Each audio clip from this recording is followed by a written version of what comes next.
Geliefdes, in die weke wat verby is, het dit weer eens in ons kerke gegons oor die kwessie van manlikheid en vroulikheid en veral ten opsigte van die ampte. Na bykans meer as 30 jaar se debatvoering blyk dit nog steeds 'n probleem te wees.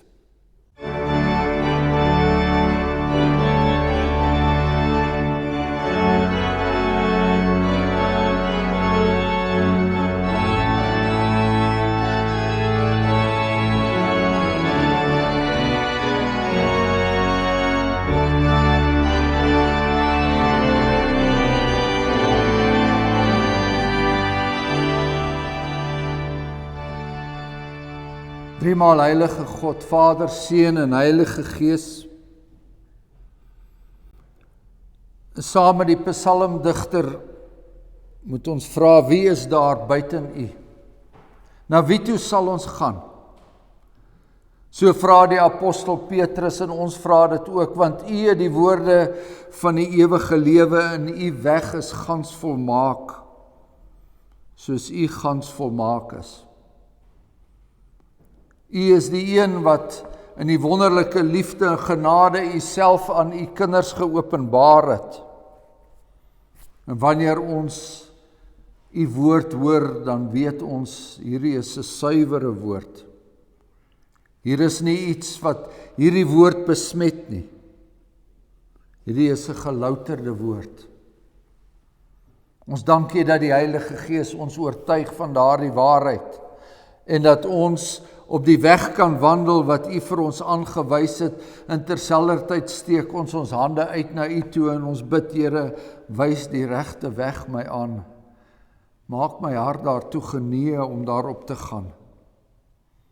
Ons dank U dat U ons in ons stryd raak sien en dat ons na U toe kan kom enige tyd, soos die psalmdigter en sê dat U is ons rots, U is ons vesting sterk. U is die een wat ons met krag omgord in hierdie wêreld. U is die een wat ons voete lei op die pad van stryd. U is die een wat die boog in ons hand plaas. Want ons leef in 'n bose en 'n wêreld tussen 'n krom en 'n verdraaide geslag, en die aanslag van die duiwel en die bose is rondom ons gedurig. Ons dank U vir die Here Jesus Christus, wat die weg van oorwinning vir ons gebaan het.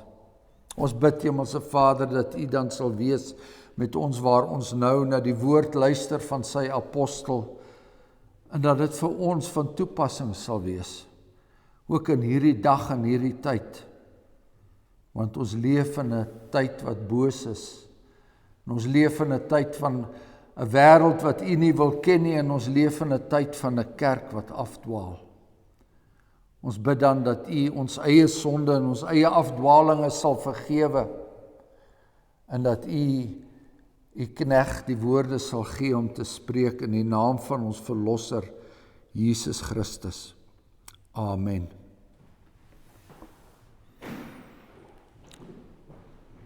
Ons skriflesing kom uit die laaste hoofstuk van die eerste brief aan die Korintiërs. Die apostel Paulus se eerste brief aan die Korintiërs, en ons lees in die laaste hoofstuk, hoofstuk 16, lees ons van die 5de vers af.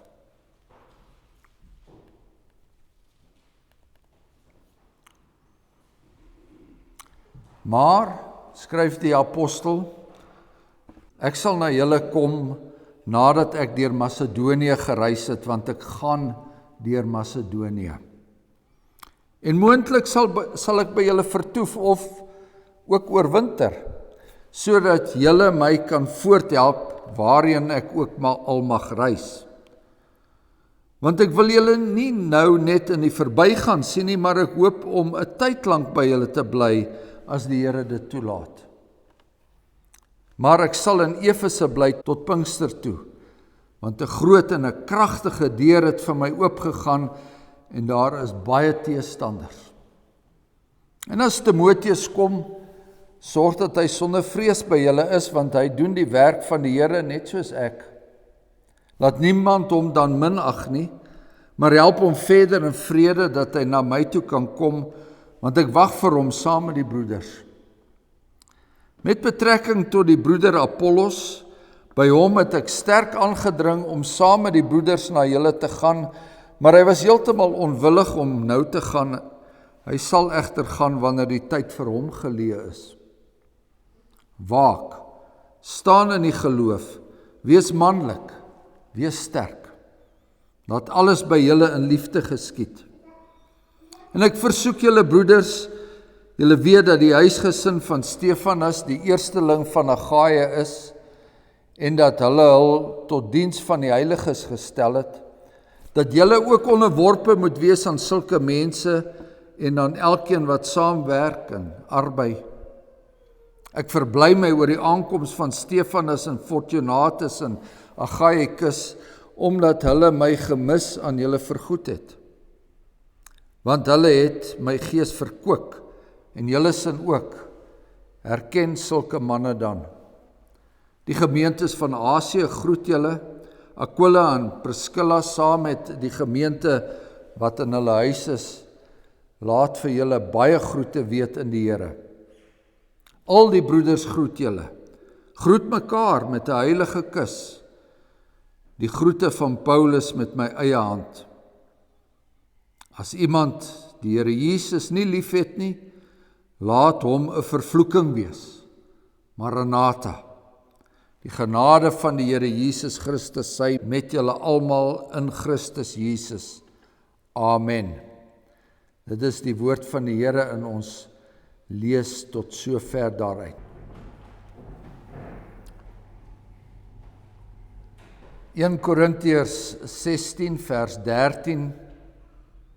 Waak, staan in die geloof, wees manlik, wees sterk. Geliefdes, in die weke wat verby is, het dit weer eens in ons kerke gegons oor die kwessie van manlikheid en vroulikheid en veral ten opsigte van die ampte. Na bykans meer as 30 jaar se debatvoering blyk dit nog steeds 'n probleem te wees. En dit tog terwyl die skrif so duidelik manlikheid van ons vra. So duidelik sy geestelike leiding in die kerk, die Here se geestelike leiding in die kerk aan die manlike broers opdra. Terwyl ons teks so duidelik van die broeders vra om die rol van 'n man te vervul. Nou wat beteken dit om jou soos 'n man te gedra? Om volgens die oorspronklike betekenis van die woord die rol van 'n man te vervul. Dit beteken sekerlik om dapper en vreesloos te wees, om vas te staan, om die vyand in die oë te kyk, buig of bars. En die dae toe daar nog 'n bosoorlog was, het ons seuns 2 jaar lank diensplig gedoen en miskien het hulle daar geleer om hulle man te staan. En daai dae is nou verby. Toe ek op skool was, moes jy jou pak slaag soos 'n man vat, maar daai dae is ook verby. Dit lyk asof die enigste ware manne wat nou oorgebly het, Saterdae in klein groepies rondom groot sportskerms bymekaar trek om daar ware vuurwater te drink. Iets wat skynbaar net 'n ware man kan doen. Dit lyk asof die enigste ware manne is, hulle wat stywe boerboelbroekies dra, wat oor hulle bobene span, sodat die vroulike geslag daaroor kan swymel. Vraag is dit die enigste manlikheid wat daar nog vir ons mense oorgebly het? Wees manlik, wees sterk, skryf die apostel aan die einde van hierdie brief. Is nou amper 2000 jaar gelede hierdie brief aan die gemeente in Korinte. Nou Korinte daar in die sentrum van die Romeinse ryk, hy roep die broeders daarop tot manlikheid. Hy sê vir hulle, gedra julle soos 'n man om behoort te gedra. En in Paulus se oproep hoor ons weer die Here se woorde deur sy profeet Esegiel daar terug in die dae toe die mure van Jerusalem stikkend gelê het. toe die kerkvolk se mure vol gate was, dan lees ons, sê die Here daar, ek het 'n man onder Israel gesoek. 'n Man wat 'n muur kan bou. 'n Man wat voor my aangesig kan staan. 'n Man wat vir die land in die bres kan staan.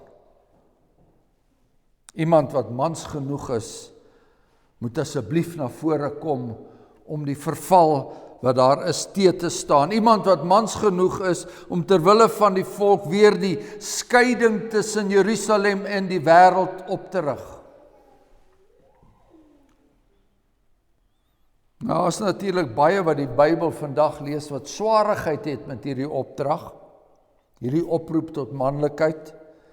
Hulle het in elk geval swaarigheid met die feit dat Paulus net die broeders aanspreek in sy briewe. Dat die apostels onderdanigheid van die vroue verwag in die huis en in die kerk. Vir hierdie mense is alle manlike taal in die Bybel tekens van 'n uitgediende kultuur. Die Bybel werk met 'n vergange wêreldbeeld, sê hulle. Dis 'n boodskap wat vir lank gelede gegeld het. Begrippe soos God die Vader, dit word al hoe moeiliker om te verwerk. Kan God nie ook 'n moeder wees nie? Kan God nie ook tweeslagtig wees nie? Man en vrou in een, so word daar gevra. Die patriargale, die vaderlike wêreldbeeld in die Bybel, dit gaan eenvoudig nie meer op in vandag se wêreld waar die rolle van man en vrou so maklik omgekeer word nie. In vandag se wêreld waar die vrou baie dikwels die broek dra, letterlik en figuurlik. In vandag se wêreld waar mans al hoe meer opgeroep word om die vroulike in hulle self te soek en te ontdek. In vandag se kerk waar ons selfs manlike wyfies en vroulike mannetjies op die kerkraadsbanke en op die preekstoel sien.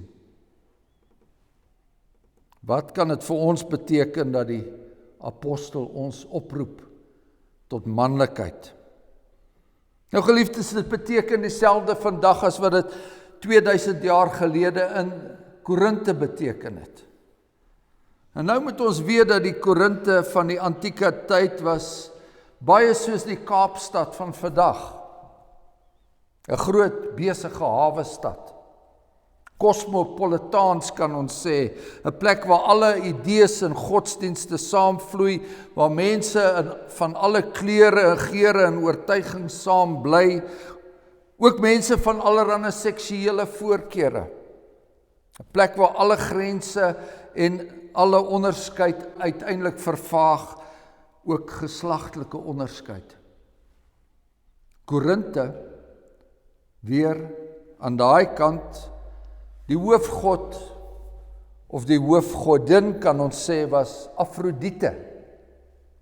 Sy was beide manlik, of sy of hy was beide manlik en vroulik. Sy is die god van liefde genoem, soms voorgestel as 'n vrou, maar dan 'n vrou met 'n baard. Onder hom haar was daar honderde tempelprostituie, beide manlik en vroulik, om elke moontlike smaak te bevredig. In hoofstuk 11 van hierdie brief stel die apostel wel 'n duidelike beginsel. Die onderskeid tussen man en vrou mag nie in die gemeente opgehef word nie. Dit moet geld in opsigte van die voorkoms, dit moet geld in opsigte van die kleredrag. Ek wil hê dat julle moet weet, skryf hy daar in hoofstuk 11, dat Christus die hoof is van elke man en die man die hoof van die vrou, en dit moet sigbaar wees. En dan weer in hoofstuk 14 gee die Here opdrag dat die geestelike leiding in die gemeente deur die broeders waargeneem moet word. Julle vroue moet in die gemeente swyg. 1 Korintiërs 14 vers 34. Dis aan hierdie broeders in Korinte dat die apostel skryf, wees manlik. Nou kan ons weer vra, wat beteken dit om manlik te wees? Beteken dit dat jy daarvan hou om met elke ander ou in 'n geveg betrokke te raak? Dat jy kan sien om daai ou reg te sien, as dat jy kan sien om jou opponent reg te timmer. Nee, dit kan nie wees nie, want reg aan die begin van hierdie Korinteërbrief betreur die apostel die feit dat daar twiste onder die broeders is. En wanneer die Paulus later die Here se kerkorde deur Timoteus en Titus aan die kerk bekend maak, dan sê hy juis dat geen ouderling of 'n diaken mag 'n bekleier wees nie. Jakobus skryf weer in sy brief, die toorn van 'n man bewerk nie die geregtigheid voor God nie.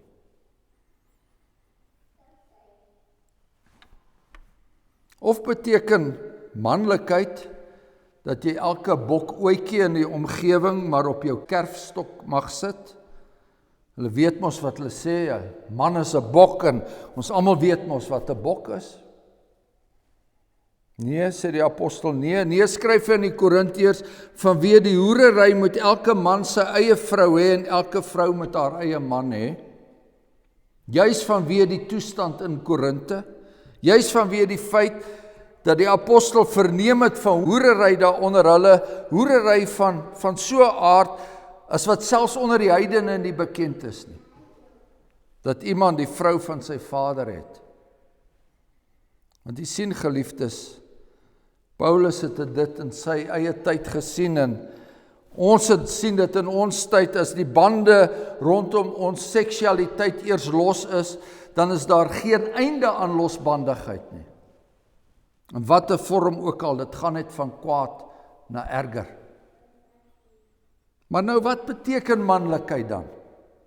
En waar gaan ons 'n voorbeeld vind van wat manlikheid is? Ons vind die antwoord in hierdie brief aan die Korintiërs. Wees my navolger, skryf die apostel, wees my navolger soos ek dit ook van Christus is. Dis in hoofstuk 11. En nou besef ons, broeders en susters, dat ons kan niks in die Bybel verstaan, daar is vir ons geen betekenis moontlik, ook nie die betekenis van manlikheid as ons nie eers Christus verstaan nie. Die gees waarmee ons oor hierdie dinge praat, die gees waarmee ons hierdie dinge verstaan, ook dit wat waarlik manlik is, dit kan nie die gees van hierdie wêreld wees nie. Die gees van God moet dit aan ons openbaar. En ons kan maar net na sy lewe kyk. Ons kan maar net na sy apostels luister en dan sal ons baie goed sien wat dit beteken om 'n ware man te wees en die Bybelse rol van 'n man aan te neem. Die ware man waak, soos Adam moes gewaak het daar terug in die paradys. 'n ware man staan vas, nie in eie krag nie, maar in die geloof. Die ware man staan sterk dan. Wel is waar, is hierdie gevegstaal. Mens hoor hierdie soort van woorde in die oorlog. Dis die taal van die slagveld, waak, staan sterk, gedra jou soos 'n man. Dis gevegstaal wat ons ook elders in Paulus se briewe, ook in die briewe aan die Korintiërs teekom. Dis gevegstaal binne die geestelike stryd wat ons voer. Ek slaan met die vuis, skryf die apostel in 1 Korintiërs 9. Ek slaan met die vuis nie soos een wat in die lug slaan nie. Hy slaan om raak te slaan. In sy tweede brief aan die Korintiërs brei hy nog meer uit oor hierdie oorlog. Hy sê, alhoewel ons in die vlees wandel, voer ons die stryd nie volgens die vlees nie. Die wapens van ons stryd is nie vleeslik nie, maar kragtig deur God, om vestings neer te werp, terwyl ons planne verbreek en elke skans wat opgewerp word teen die kennis van God verbreek, en elke gedagte gevange neem tot gehoorsaamheid aan Christus, en ons gereed hou om elke ongehoorsaamheid te straf. In ons stryd teen die bose, en moet ons baie duidelik byvoeg, die bose in onsself, die bose in hierdie wêreld. En ons stryd teen die bose duiwel. Self moet ons bereid wees om die Satan se vestings neer te werp, sy planne te verbreek, sy skanse af te breek, gedagtes gevange te neem. Maar wees verseker o volk van God, die vyand gaan ook dieselfde met ons probeer doen. En daarom skryf die apostel aan die einde van hierdie brief, waak, staan in die geloof, wees manlik, wees sterk. Daar is baie teestanders, het ons gelees. En een van hulle taktieke en een van hulle beste planne is om aan ons hierdie vals beeld van manlikheid voor te hou. Die beeld van 'n breker, soos ons genoem het, die beeld van 'n breker wat nie die boosheid in homself kan breek nie, die beeld van 'n vegter, maar 'n vegter sonder selfbeheersing, wat keer op keer in die duiwel se lokvalle en strikke trap, die beeld van 'n begeesterde soldaat, maar dis die gees wat jy in die bodem van 'n bottel vind. Nee, skryf die Here se apostel, wees my navolgers, soos ek dit ook van Christus is. Waarin bestaan Christus se manlikheid? Bestaan daarin dat hy onwrikbaar by 'n beginsel gestaan het. En daardie beginsel was dat sy hemelse Vader sy eer sal gehandhaaf word. Daar sal aan sy Vader se geregtigheid voldoen word. Sy Vader se skepping, sy Vader se kinders sal uit die greep van die bose ontworstel word. 'n onwrikbare, onbuigbare, ononderhandelbare beginsel waarvoor Jesus Christus bereid was om die magte van die hel aan te vat. Jesus Christus het opgestaan uit die dood, hy het opgevaar na die hemel, hy sit aan die regterhand van die hemelse Vader, hy is Christus triomfator in die hemel, van waar hy sal kom om die lewendes en die dooies te oordeel. En dis by hierdie selfde beginsel waarby die apostel sal staan en val. Dis vir hierdie beginsel dat Paulus sy eie vuisbal, sy rug sterk maak, sy sintuie inspan om te waak en by elke geleentheid die roede op te neem, soos hy dit aan die Korintiërs stel, die roede opneem om die tugtelose in die gemeente te tugtig. Omdat die apostels soos manne staan, is hulle in staat om te kan sê, soos ons hier gelees het, laat alles by julle in liefde geskied. Of elders, jaag die liefde na. Maar laat ons mekaar goed verstaan, geliefdes. 'n liefde sonder Christus se waarheidsbeginsel is nie 'n Christelike liefde nie. Dit klink miskien mooi. Dit gly miskien so soet so stroop na binne. Dis dalk streelend op die oor, dis dalk gewild onder die mens, en die prediking daarvan maak miskien die kerkbanke vol, maar dis 'n liefde wat uitgedink is deur die een wat homself voordoen as 'n engel van die lig. Hy wat die Here Jesus Christus en die waarheid rondom Christus nie liefhet nie, laat hom 'n vervloeking wees. Dis mos wat ons gelees het. Dis mos wat ons gesê het. Christus is die een wat waarheid definieer. Hy is die een wat liefde definieer. Hy is die een wat betekenis aan die begrip manlikheid gee.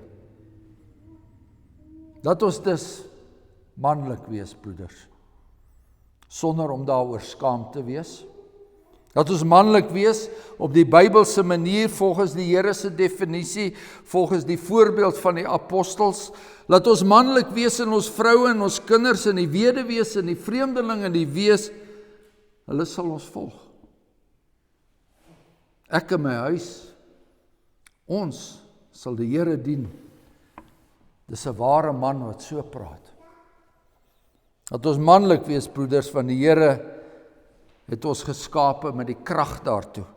Die Here begenadig ons om daai beginsels te snap en dit volgens die Here se woord toe te pas. En as ons in die geloof staande bly, sal niks of niemand ons kan beweeg nie. Dis hoekom die oudstes in die Ou Testament in die poort gesit het in die poorte van Jerusalem gesit het, om die wetspraak toe te pas. En dis hoekom die ouderlinge vandag in die poorte van die gemeente sit, om die toesig en die tug onder mekaar en in die gemeente uit te oefen. Want die Here soek nog steeds 'n man wat 'n muur kan bou, 'n man wat voor sy aangesig in die bres kan staan vir die land. Mag die almagtige God ons hiermee help. Amen. Kom laat ons dank.